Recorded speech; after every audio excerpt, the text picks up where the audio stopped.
Olá pessoal, eu sou o Gustavo Cardoli e monitor de física aqui da CETEM. Hoje vou fazer uma aulinha aqui novamente com vocês.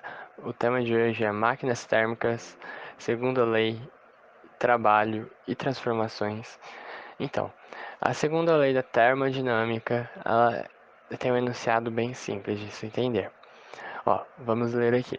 Para existir uma conversão de modo contínuo de calor em trabalho, a máquina térmica deve operar em ciclo entre duas fontes térmicas, sendo uma delas quente e a outra fria. Portanto, para haver essa conversão aqui de calor em trabalho, precisamos dessas duas condições aqui. E a máquina retira o calor da fonte quente e converte parcialmente em trabalho, sendo o restante rejeitado para a fonte fria.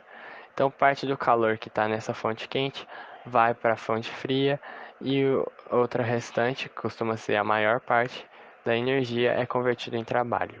E um exemplo da aplicação disso é justamente aqui nos trens, né? Então, continuando, o que é a máquina térmica, aqui tem um esquema muito interessante. Lembrando que máquinas térmicas transformam a energia térmica em mecânica, portanto, a energia térmica que é aqui, ó, a passagem do calor, da quantidade de calor da fonte quente para a fonte fria, por meio da máquina térmica e tendo parte dessa energia resultando aqui em trabalho. Por isso, converte em energia mecânica, porque esse trabalho vai ser usado para gerar movimento, como foi no caso do trem que eu coloquei no slide anterior. O rendimento calcula o rendimento da máquina térmica e você vai utilizar aqui, ó, para calcular o rendimento, a energia útil sobre a total. A energia útil é a energia que você utilizou, que no caso é o trabalho. E a energia total é a energia que vem na máquina térmica da fonte quente, que seria a total. Portanto, T sobre Q1 vai ser o seu rendimento.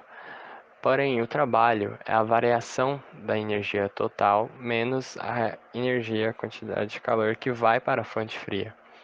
Portanto, se colocarmos isso nessa equação aqui, a gente vai chegar nessa outra equação do rendimento. 1 menos Q2 sobre Q1. O ciclo de Carnot é um ciclo utilizado lá no primeiro slide. A gente viu que máquinas térmicas devem operar em ciclos e esse ciclo de Carnot é o ciclo mais eficaz. E aqui você vê que existem é, linhas indicando aqui o sentido horário, que seria o sentido do trabalho positivo. E quando o sentido for anti-horário, o trabalho será negativo. E o valor do trabalho é numericamente igual à área x desse ciclo, a área interna desse ciclo aqui. Aí você tem a representação aqui do calor vindo aqui nessa região e sai aqui o calor da fonte fria. Lembrando que tanto essa quanto essa seta aqui, essas duas transformações são adiabáticas, portanto não há transferência de calor. E essas duas, ó, aqui é uma isoterma, aqui é outra isoterma, e passar para lá e para cá vai ser transformações que envolvem aí transferência de calor.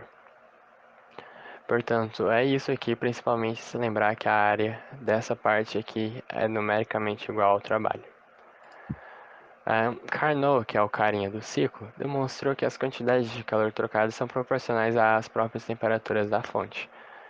Expressando isso aqui em uma equação, a gente vê que a quantidade de calor 1 sobre a temperatura 1 é igual à quantidade de calor 2 sobre a temperatura 2.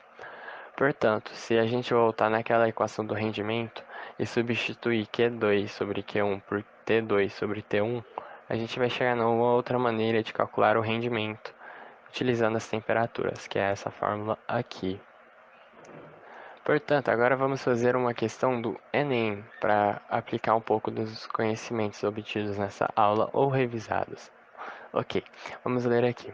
O motor só poderá realizar trabalho se receber uma quantidade de energia de outro sistema.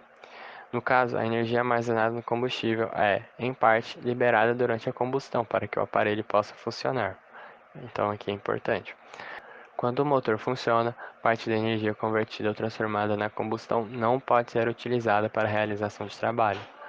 Isso significa dizer que há vazamento de energia em outra forma. De acordo com o texto, as transformações de energias que ocorrem durante o funcionamento do motor são decorrentes de.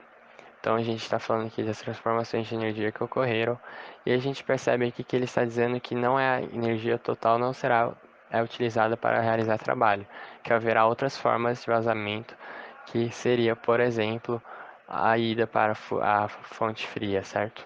A quantidade de calor que vai para a fonte fria. Então, a alternativa certa, lendo todas, é a alternativa C, porque a conversão integral de calor em trabalho é impossível, que é o que está escrito no enunciado. Portanto, a alternativa C é a certa. Então foi isso, pessoal. É mais uma aula nossa realizada. Espero que deu para entender bem aí os conceitos. Qualquer dúvida pode deixar no chat e vejo vocês na próxima.